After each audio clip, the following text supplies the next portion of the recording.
머슬맥TV 구독자 여러분, 안녕하세요. 오늘은 하체 운동 중에 런지에 대해서 알아볼 건데요. 런지는 한 다리가 앞으로 가거나 뒤로 갔다가 오는 그런 동작이죠. 근데 우리가 스쿼트가 있는데 굳이 왜 런지를 따로 해야 되는지에 대해서 많이 모르시는 분들이 많은데, 스쿼트 같이 두 다리를 이용해서 무게를 무겁게 짊어지고 앉았다 일어나는 이런 동작은 사실 우리가 일상생활에서는 사실 거의 쓰이지가 않아요. 아예 쓰이지 않는다고 봐도 무방합니다. 그런데 런지 같은 동작은 한 다리를 이용해서 무릎을 굽혔다가 일어나는 이런 동작은 뭐 등산을 한다든지 하기 때문에 많이 쓰이는 동작이에요, 일상생활에서. 그래서 어떻게 보면 스쿼트보다는 런지가 조금 더 완성형 하체 운동이다 라고 말씀하시는 분들도 있습니다.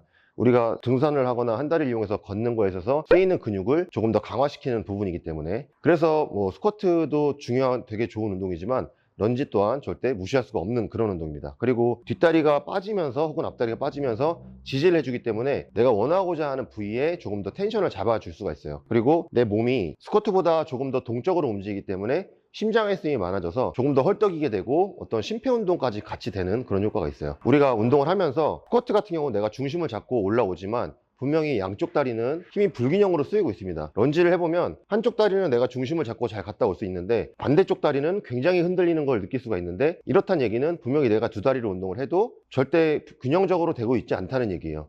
그래서 런지 한쪽 을 쓰는 운동을 통해서 양쪽의 균형을 어느 정도 맞춰 주셔야 두 다리를 쓰는 운동을 했을 때도 조금 더 힘을 균형적으로 균등하게 쓸 수 있는 그런 능력치가 올라가기 때문에 한 다리로 하는 런지를 꼭 운동 루틴에 넣어주시는 것을 저는 추천을 드립니다. 발을 보폭을 봤을 때 이렇게 너무 좁은 채로 뒤로 빠지다 보면은 너무 중심 잡기가 힘들어집니다. 그래서 어느 정도 넓게 잡아주시는 게 좋은데, 한 어깨 너비까지 가게 되면 또 다리를 들면 또 자빠지게 돼요. 그래서 제가 추천하는 너비는 한 골반 정도? 그러니까 모은 것보다는 조금 나오게, 이 상태에서 뒤로 빠지는 이런 형태를 그려주면, 이 사이에 공간을 이 정도 만들어주면 이렇게 일자로 가는 것보다는 흔들림이 조금 덜 하겠죠. 그래서 이렇게 이 정도 공간을 만들어주는 게 저는 좀 이렇게 추천을 많이 하는 편이에요. 뒤로 빠지는 백런지를 하는 데 있어서 뒤로 빠지려고 하다 보면 뒤로 빠지는 이 뒷다리에 많이들 신경을 쓰시는데요. 그래서 이렇게 뒤로 많이 가는 경우가 많아요. 근데 우리는 뒤로 이렇게 가는 게 아니라 밑으로 내려가는 거를 뒷다리가 도와준다고 생각을 하시면 됩니다. 스쿼트를 할 때 이렇게 뒤로 빠지지 않고 밑으로 내려가는 것처럼 한 다리로 스쿼트를 한다는 느낌. 그런데 스쿼트 같은 경우는 이렇게 뒤로 빠지기도 하고 밑으로 내려가기도 하지만, 런지 같은 경우는 엉덩이가 좀 뒤로 빠지고 가슴이 앞으로 가는 약간 로우바 느낌의 스쿼트를 한다라고 생각하시면 돼요. 뒤로 빠지는 다리 같은 경우는 내가 일부러 쭉 빼기보다는 몸통을 따라서 그냥 자연스럽게 따라갈 수 있게, 자연스럽게 뒷다리는 따라가고 엉덩이가 뒤로 빠지고 가슴이 앞으로 이렇게 갈 수 있게 해주시면, 우리가 스쿼트를 하는 것보다는 발목의 쓰임이 조금 더 적은 그런 상태이기 때문에 바닥에 지지를 할 수 있는 힘이 좀 더 좋아지고요. 그리고 뒤로 빠지면서 엉덩이의 텐션을 잘 잡아줄 수가 있는데, 우리가 템포를 잡으면서 내려갔다가 바로 올라오게 되면은 쓰고자 하는 근육에 힘을 못 쓰게 돼요. 뒤로 빠지면서 살짝 멈춰서 운동하고자 하는 부위, 힙과 허벅지 앞쪽에 힘을 준 채로 그 힘으로 바닥을 밀어줍니다. 뒷다리 같은 경우에는 뒤로 쭉 딸려가서 다리가 닿으면 그 상태에서 엄지발가락에 힘을 딱 주세요. 힙과 허벅지로 밀어주면서 엄지발가락이 살짝 도와주는 느낌. 그러면서 이렇게 올라오 주시는 거예요.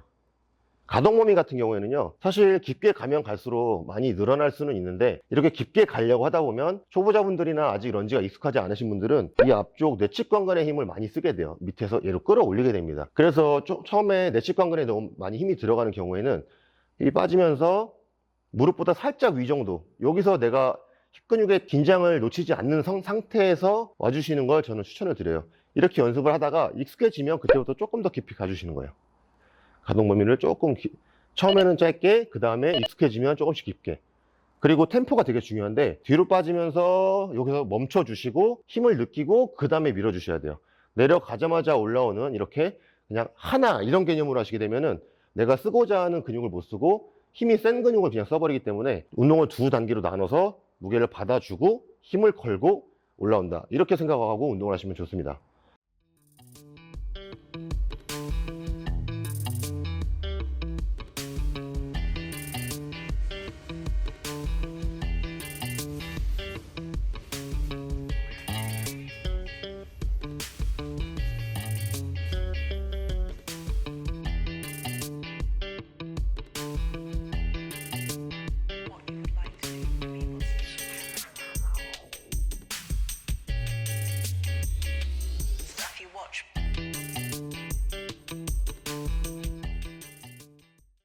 런지를 하시면서 초보자분들이 많이 하시는 실수로는 첫 번째로 뒤꿈치가 뜨는 실수가 있어요. 엉덩이에 빠지면서 이렇게 밑으로 받아줘야 되는데 무릎이 앞으로 나가면서 이렇게 뒤꿈치가 뜨게 되는 경우, 이런 경우에는 여러분들이 엄지발가락을 살짝 들고 무게를 엄지발가락을 들면 앞꿈치에 실을 수가 없거든요. 뒤꿈치에 실어서 엉덩이가 빠지는 느낌을 주시면 좀 더 처음에 뒤꿈치가 뜨는 실수를 조금 방지할 수가 있습니다.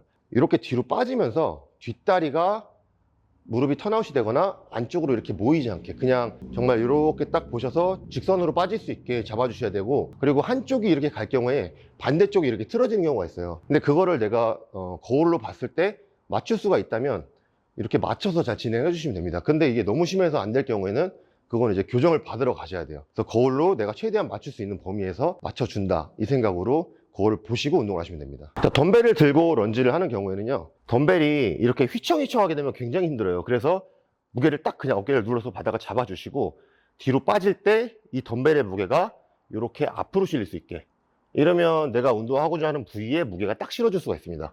얘가 뒤로 갔다가 앞으로 갔다가 이런 식으로 하게 되면은 힘도 분산이 되고 오히려 운동이 더 안 되는 그런 상태가 될 수 있거든요. 그래서 뒤로 빠지면서 앞으로 살짝 실어주는 느낌. 자, 오늘은 런지 중에서 백런지에 대해서 알아봤는데요. 이 백런지가 사실 중량치기도 어렵고 균형 잡기도 어렵고 이래서 운동 루틴에서 많이 빼시는 경우들이 있는데, 중량을 다뤄서 어떤 근육의 강도를 올리는 것도 굉장히 중요하지만 런지를 통해서 내가 안 쓰는 근육들, 부위들, 그리고 밸런스를 맞추는 게 굉장히 중요하기 때문에 운동 루틴, 하체 루틴에 런지를 꼭 넣으시기를 저는 추천을 드립니다. 자, 오늘의 영상은 여기까지 시청해 주셔서 감사합니다.